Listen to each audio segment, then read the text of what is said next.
ओम शांति। 13/4/81 आज की मुरली का सार है रूहे गुलाब की विशेषता। आज बागवान अपने रूहे गुलाब बच्चों को देख रहे हैं। चारों ओर के रूहे गुलाब बच्चे बाप दादा के सम्मुख हैं। साकार में चाहे कहाँ भी बैठे हैं, लेकिन बाप दादा उन्हों को भी अपने नैनों के सामने ही देख रहे हैं। अभी भी बाप दादा बच्चों के संकल्प को सुन रहे हैं। सभी सम्मुख मुरली सुनने चाहते हैं, लेकिन नीचे होते हुए भी बाप दादा बच्चों को सामने देख रहे हैं। हर एक रूहे गुलाब की खुशबू बाप दादा के पास आ रही है तो सब नंबरवार, लेकिन इस समय सभी एक बाप दूसरा न कोई इसी रूहानी खुशबू में नंबर 1 स्थिति में है। इसलिए रूहानी खुशबू वतन तक भी पहुंच रही है। रूहानी खुशबू की विशेषताएं जानते हो? किस आधार पर रूहानी खुशबू सदाकाल एक रस और दूर दूर तक फैलती है, अर्थात प्रभाव डालती है? इसका मूल आधार है रूहानी वृत्ति। सदा वृत्ति में रहे कि रूह को देख रहे हैं, रूह से ही बोल रहे हैं। रूही अलग अलग अपना पार्ट बजा रहे हैं। मैं रूह हूँ, सदा सुप्रीम रूह की छत्र छाया में चल रहा हूँ। मैं रूह हूँ, हर संकल्प भी सुप्रीम रूह की श्रीमत के बिना नहीं चल सकता है। मुझ रूह का करण करावनहार सुप्रीम रूह है। करावनहार के आधार पर मैं निमित्त करने वाला हूँ। मैं करणहार, वह करावनहार है। वह चला रहा है, मैं चल रहा हूँ। हर डायरेक्शन पर मुझ रूह के लिए संकल्प, बोल और कर्म में सदा हजूर हाजिर है। इसलिए हजूर के आगे सदा मुझ रूह की जी हजूर है। सदा रूह और सुप्रीम रूह कंबाइंड हूँ। सुप्रीम रूह मुझ रूह के बिना रह नहीं सकते और मैं भी सुप्रीम रूह के बिना अलग नहीं हो सकता। ऐसे हर सेकंड हजूर को हाजिर अनुभव करने वाले सदा रूहानी खुशबू में अविनाशी और एकरस रहते हैं। यह है नंबर 1 खुशबूदार रूहे गुलाब की विशेषता। ऐसे की दृष्टि में भी सदा सुप्रीम रूह समाया हुआ होगा। वह बाप की दृष्टि में और बाप उनकी दृष्टि में समाया हुआ होगा।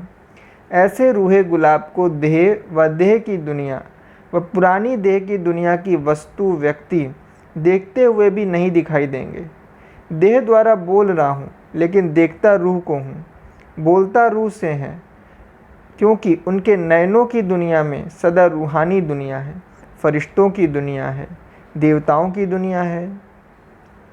सदा रूहानी सेवा में रहते, दिन है व रात है, लेकिन उनके लिए सदा रूहानी सेवा है।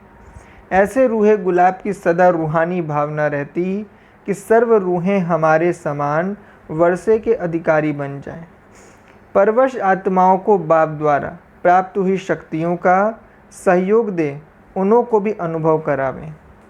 किसी की भी कमजोरी और कमी को नहीं देखेंगे। अपने धारण किए हुए गुणों का, शक्तियों का सहयोग देने वाला दाता बनेंगे। ब्राह्मण परिवार के लिए सहयोगी, अन्य आत्माओं के लिए महादानी। यह ऐसा है, यह भावना नहीं, लेकिन इसको भी बाप समान बनाऊं, यह शुभ भावना। साथ साथ यही श्रेष्ठ कामना, यह सर्व आत्माएं कंगाल, दुखी, अशांत से सदा शांत, सुखरूप, मालामाल बन जाएं। सदा स्मृति में एक ही धुन होगी कि विश्व परिवर्तन जल्दी से जल्दी कैसे हो। इसको कहा जाता है रूहे गुलाब।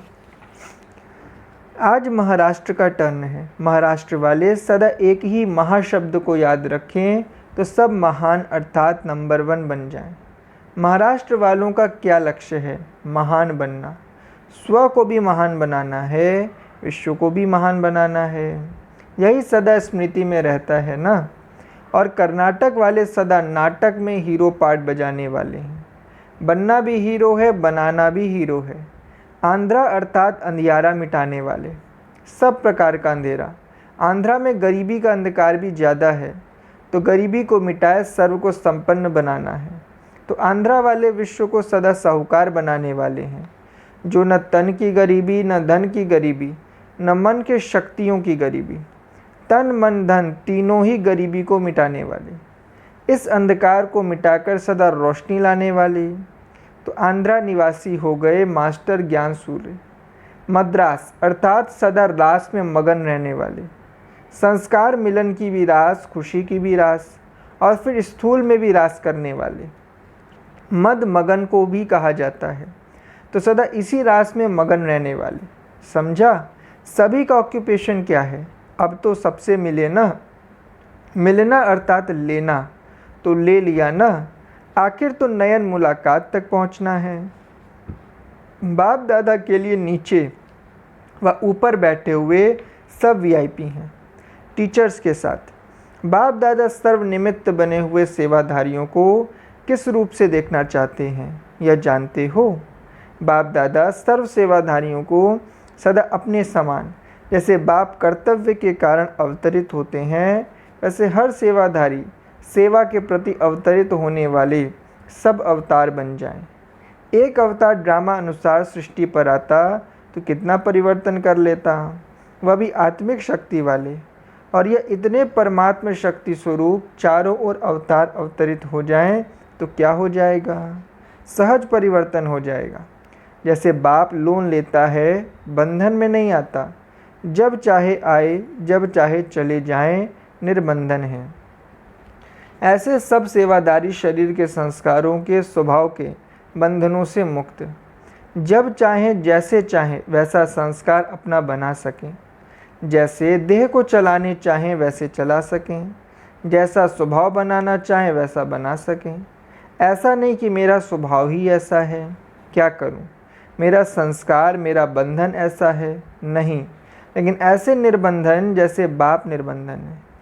कई सोचते हम तो जन्म मरण के चक्र के कारण शरीर के बंधन में हैं, लेकिन बंधन है क्या? अब तो शरीर आपका है ही नहीं, फिर बंधन आपका कहाँ से आया? जब मरजीवा बन गए तो शरीर किसका हुआ? तन मन धन तीनों अर्पण किया है या सिर्फ दो को अर्पण किया, एक को नहीं? जब मेरा तन ही नहीं, मेरा मन ही नहीं, तो बंधन हो सकता है? यह भी कमज़ोरी के बोल हैं। क्या करें, जन्म जन्म के संस्कार हैं, शरीर का हिसाब किताब है, लेकिन अब पुराने जन्म का पुराना खाता संगम युग पर समाप्त हुआ, नया शुरू किया। अभी उधर का पुराना रजिस्टर समाप्त हुआ, नया शुरू किया। अभी उधर का पुराना रजिस्टर समाप्त हो गया या अभी तक संभाल कर रखा है, ख़त्म नहीं किया है क्या? तो समझा बाप दादा क्या देखना चाहते हैं? इतने सब अवतार प्रकट हो जाएं तो सृष्टि पर हलचल मच जाएगी ना। अवतार अर्थात ऊपर से आने वाली आत्मा, मूल वतन की स्थिति में स्थित हो, ऊपर से नीचे आओ, नीचे से ऊपर नहीं जाओ। है ही परम धाम निवासी आत्मा, सतो प्रधान आत्मा, अपने आदि अनादि स्वरूप में रहो, अंत की स्मृति में नहीं रहो, अनादि आदि। फिर क्या हो जाएगा? स्वयं भी निर्बंधन और जिन्हों की सेवा के निमित्त बने हो वह भी निर्बंधन हो जाएंगे, नहीं तो वह भी कोई न कोई बंधन में बन जाते हैं। स्वयं निर्बंधन अवतरित हुई आत्मा समझकर कर्म करो तो और भी आपको फॉलो करेंगे। जैसे साकार बाप को देखा, क्या याद रहा? बाप के साथ मैं भी कर्मातीत स्थिति में हूँ या देवताई बचपन रूप में है, अनादि आदि रूप सदा स्मृति में रहा तो फॉलो फादर। टीचर से पूछने की ज़रूरत ही नहीं कि संतुष्ट हो। टीचर से पूछना माना टीचर की इंसल्ट करना, इसीलिए बाप दादा इंसल्ट तो नहीं कर सकते। बाप समान निमित्त हो। निमित्त का अर्थ ही है सदा करण करावन हार के स्मृति स्वरूप। यही स्मृति समर्थ स्मृति है। करणहार हूँ, लेकिन करण करावन हार के आधार पर करणहार हूँ। निमित्त हूँ, लेकिन निमित्त बनाने वाले को भूलना नहीं।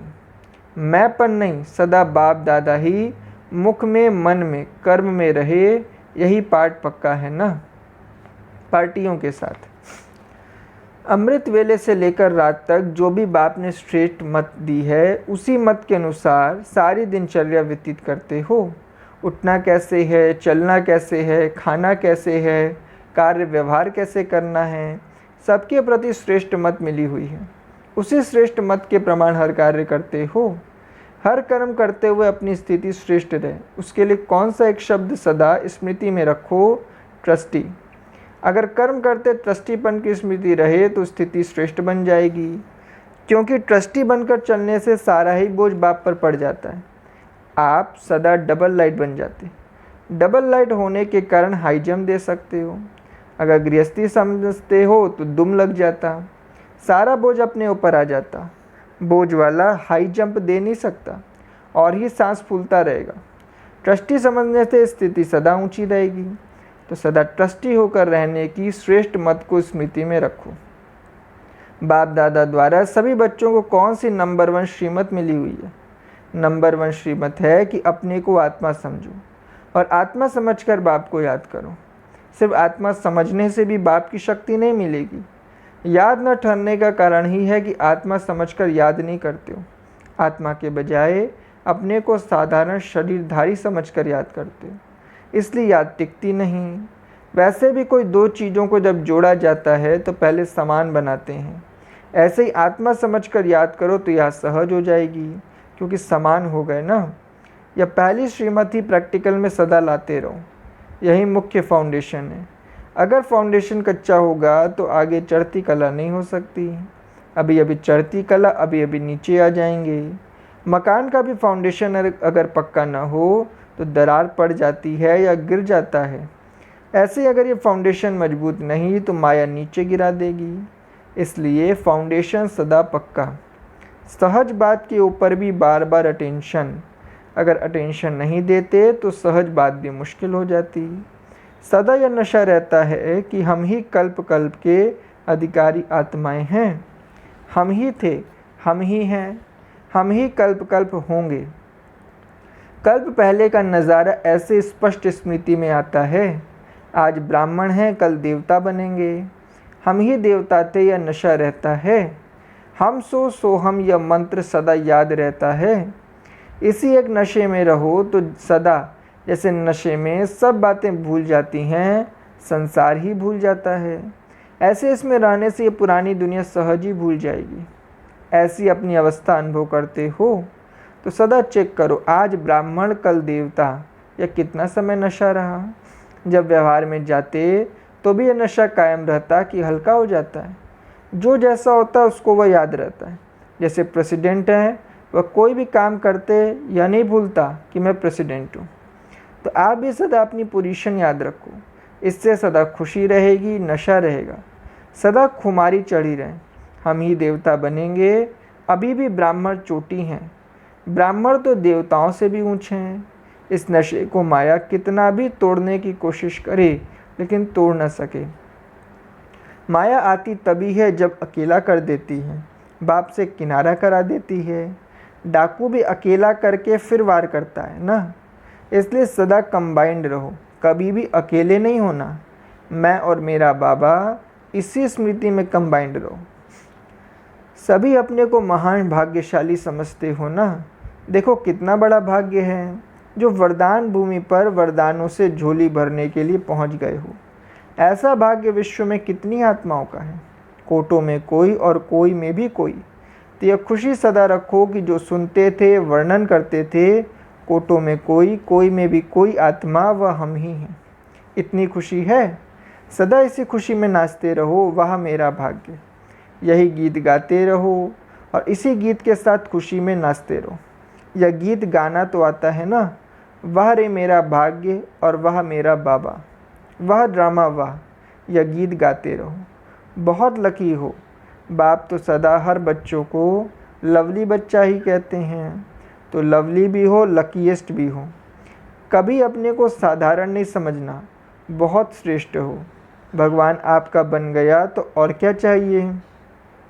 जब बीज को अपना बना दिया तो वृक्ष तो आ ही गया ना। तो सदा इसी खुशी में रहो, आपकी खुशी को देख दूसरे भी खुशी में नाचते रहेंगे। अच्छा वरदान है, अपने स्वस्वरूप और स्वदेश के स्वमान में स्थित रहने वाले मास्टर लिबरेटर भव। आजकल के वातावरण में हर आत्मा किसी न किसी बात के बंधनवश है। कोई तन के दुख के वशीभूत हैं, कोई संबंध के, कोई इच्छाओं के, कोई अपने दुखदायी संस्कार स्वभाव के, कोई प्रभु प्राप्ति न मिलने के कारण पुकारने चिल्लाने के दुख के वशीभूत। ऐसी दुख अशांति के वश आत्माएं अपने को लिबरेट करना चाहती हैं। तो उन्हें दुखमय जीवन से लिबरेट करने के लिए अपने स्वस्वरूप और स्वदेश के सोमान में स्थित रह, रहम दिल बन मास्टर लिबरेटर बनो। स्लोगन है, सदा अचल अडोल रहने के लिए एकरस स्थिति के आसन पर विराजमान रहो। सदा अचल अडोल रहने के लिए एकरस स्थिति के आसन पर विराजमान रहो। ओम शांति।